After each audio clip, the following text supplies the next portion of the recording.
જહાંગીરે કીધેલું ને અમદાવાદને ધૂળિયું શહેર, તો જો માટી કેટલી ઉડે છે. જય માતાજી મિત્રો, સ્વાગત છે તમારું નવા વ્લોગમાં. તો આજનો આપણો વ્લોગ શરૂ થાય છે અમદાવાદથી. હવે તમે એમ વિચારતા હશો કે અમદાવાદ આ કેટલી વાર જાય છે, તો આપણા જીવનમાં બે જ લક્ષ્ય રહે છે. એક સવારે ઉઠો અમદાવાદ જાઓ, અને બીજો સવારે ઉઠો ગોધરાથી વડોદરા જાઓ. બે જ લક્ષ્ય રહ્યા છે, એટલે અમદાવાદ ને વડોદરાના ચેક કરવો હોય છે આપણે વધારે.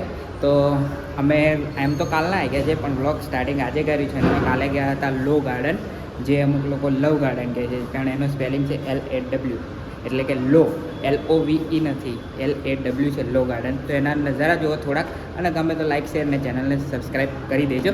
પછી મળીએ થોડી વારમાં, ક્યાં આવ્યા છે એ બધું જણાવું પછી. ચાલો. તો મિત્રો, આ છે અમદાવાદનું ચોલી બજાર, જે આવેલું છે થોડી જ વારમાં તમને કહું તમને ગાડી ઊભી રાખીને કે આપણે કઈ જગ્યાએ છે. એમ બ્લોગ તો હજુ સ્ટાર્ટ નહીં કર્યો, હવે જ્યાં આપણે ઊભા રહીશું ત્યાં સ્ટાર્ટ કરીશ. પણ આ બતાવી દીધું કે આ ચોલી બજાર આવ્યું છે. અમદાવાદના હશે એમને તો ખબર પડી ગઈ હશે કે આ ચોલીઓ વધારે ક્યાં મળે છે, સસ્તી અને સારી. તો આ જો બધી ચોલી દેખાય છે બધી. હા,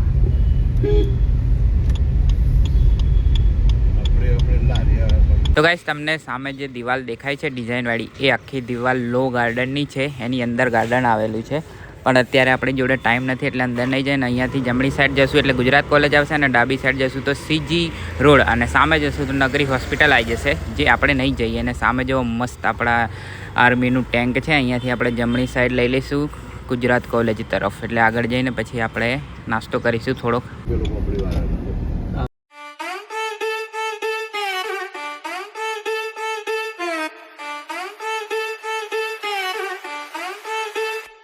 તો ગાઈસ, બહુ સમય પછી રાત્રે અમદાવાદમાં ડ્રાઇવિંગ કરવાનો મોકો મળ્યો છે. જો ટ્રાફિક સિગ્નલ પર ઊભા છે, 8 વાગ્યા 8, અને આપણે જઈ રહ્યા છીએ અડાલજ, કેમ કે પાછું આવવાનું છે આપણે કાલે અહીંયા ઓફિસ પર. એટલે તો હજુ તો મેં વ્લોગ સ્ટાર્ટ જ નહીં કર્યો, હવે કાલે કરીશ. મેટ્રોનું શું કહેવાય, આ મેટ્રોનું બધું બનાવેલું છે. જુઓ, સાબરમતીનો બ્રિજ ઉતરીએ તરત જ. 2014માં કશું જ નથી.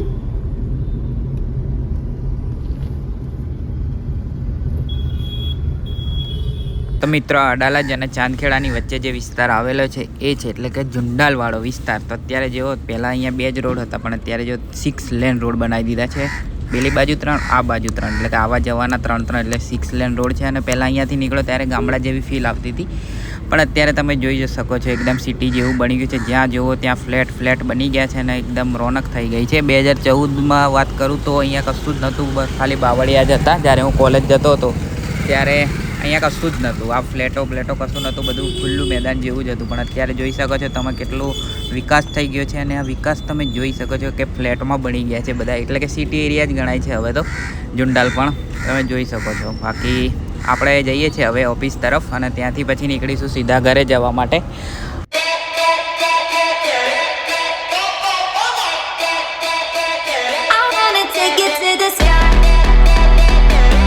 તો આ વિસ્તાર રાત્રે કેવો દેખાતો અને અત્યારે કેવો મસ્ત દેખાય છે. દેખો, કંઈક અલગ જ ફિલિંગ આવે છે, કેમ કે બહુ સમય પછી મેં સિટીની અંદર આવ્યા છે, તો બધું અલગ જ દેખાય છે.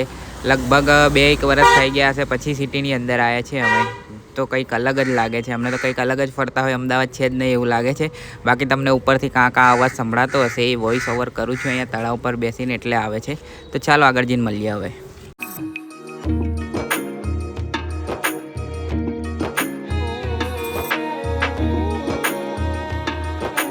ગાઈસ, ફાઇનલી આપણે નીકળી ગયા છે અમદાવાદથી ઘરે જવા માટે, એટલે કે ગોધરા જવા માટે.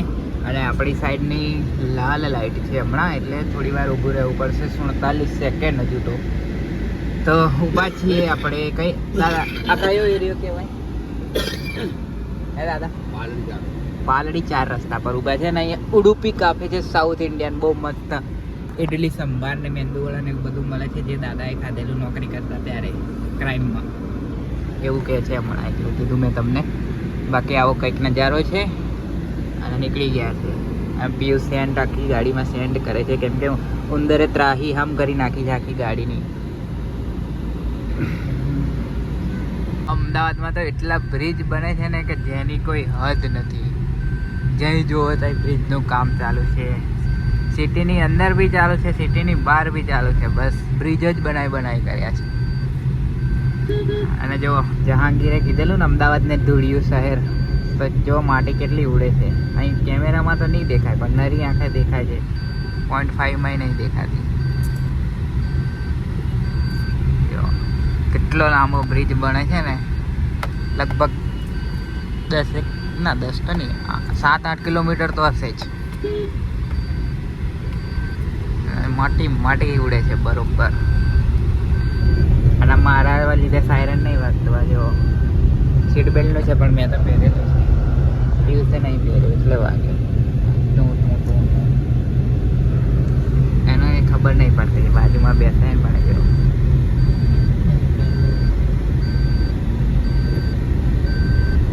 તો ગાઈસ અમે ખાતરજ ચોકડેથી ફેમસ દાલ વડા લીધા છે અને એ ખાઈશું હવે.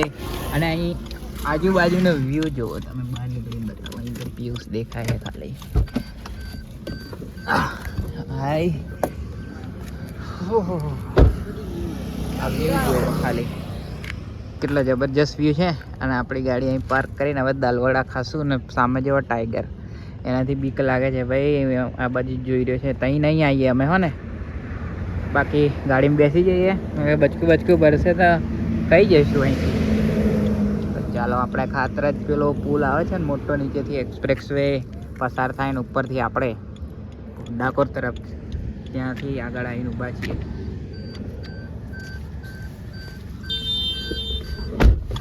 ચલો ગાઈસ, આ વ્લોગને અહીંયા સુધી જ રાખીએ. આઈ હોપ તમને આ વ્લોગ ગમે છે. વ્લોગ ગમ્યો હોય તો લાઈક કરજો, શેર કરજો અને ચેનલ પર નવો તો સબસ્ક્રાઇબ જરૂરથી કરજો. બાકી ફરી મળશું નવા વ્લોગ સાથે. ત્યાં સુધી જય માતાજી, જય શ્રી કૃષ્ણ.